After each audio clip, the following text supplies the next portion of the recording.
Hello. At the time of recording this video, VV Ultimatum releases in about 2 hours, so I'm going to keep this as brief as possible. For the first build, this is a strength and speed build.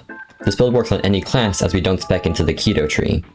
This goes 305 strength and 95 speed, with 200 points in reserves and 200 points in potency. I recommend getting your 200 points in reserves first, and if you don't think this is enough, continue investing in this. Typically, builds take 2 routes, where they go 400 reserves or 200 and 200. This will come down to how you play and how much you use moves. We invest into the speed and strength to get to 2 things. We want to get the skyscraper and 1 mind. We have some points left over, which we dump into strength. One very important thing with this game is you don't want to spread out too much. It is better to have less moves that are higher level than just a bunch of more moves.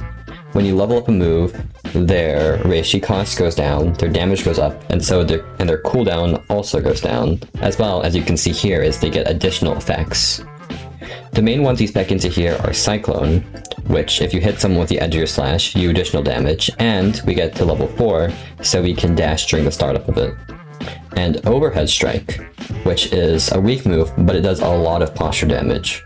When someone's posture breaks, you are able to do an ungodly amount of damage in this game, and so it is very important to play around that. One thing this build doesn't get is Overwhelming Strength, where you can wound an opponent after guard breaking them, as I found it more valuable to have investment into level 7 Overhead Strike and level 3 Cyclone. However, if you believe that that isn't necessary, you can always spend your points here, and with the leftover point, you can get Sensory 2 and 3. We also get level 8 Fell Crescent, which is a very good move that you can just kind of use in most situations. It lets you get out of scenarios, and it has riposte frames on the startup.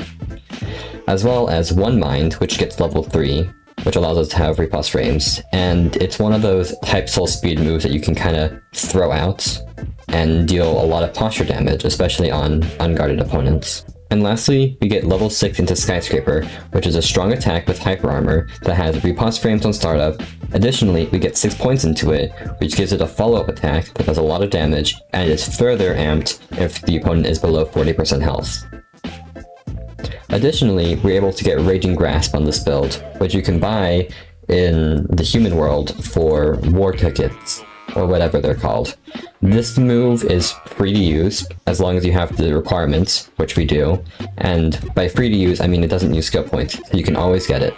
This build is heavily inspired by the number 8 on the leaderboard Shinigami build, but I'm personally using this build on Hollow, and you can also use it on Quincy. Additionally, you can spec into Sensory 1 and all of these for free as they don't use skill points and only require soul tokens. I would prioritize getting all the way to manual rushdown first before branching out other way. Additionally, if you are going to be an Arrancar like me, and like 50% of people according to some polls, I would recommend getting these 4 traits. We have Exoskeleton, which gives you some defense and posture and a bigger health pack from res at the cost of a little speed. Iron Skin, which gives you more defense and more posture regen. Giant, which gives you even more defense at the cost of some movement speed. And Dense Muscles, which gives you a little bit more damage, but it's mostly there for the 45-second extra resurrection duration. Ignore Spirit Charms for now.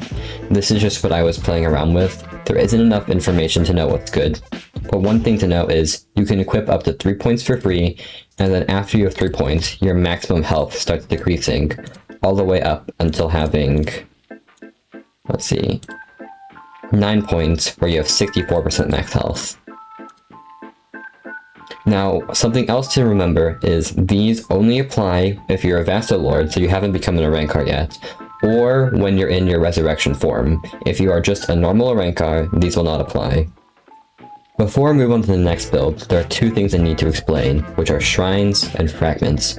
Fragments are drops that you can get during the game that will level up your skills. These act as if you're leveling up your skills with skill points, only they can only be used to actually level up skills, not necessarily progress through the skill tree. The other thing are Shrines. You are able to do a Shrine Refund and a Shrine Level Up. What this means is, with the Shrine Level Up, you can put 2 points into any skill you have, and with the Shrine Refund, you can refund 1 skill. In this skill tree, we refund Vault Slash, as this move needs high levels to be good, but we don't have enough skill points to invest into it. But if we want to get to Fell Crescent, One Mind, Skyscraper, etc., we have to take the skill. So what we're able to do is we're able to take it, and then we're able to progress to these nodes, and then refund it to get the 8 skill points back and lose the move, but we've progressed through the skill tree enough that we can continue to branch off. The next build is a Hakuda and Kido build. Now this build, while having kido, doesn't spec into the kido trees.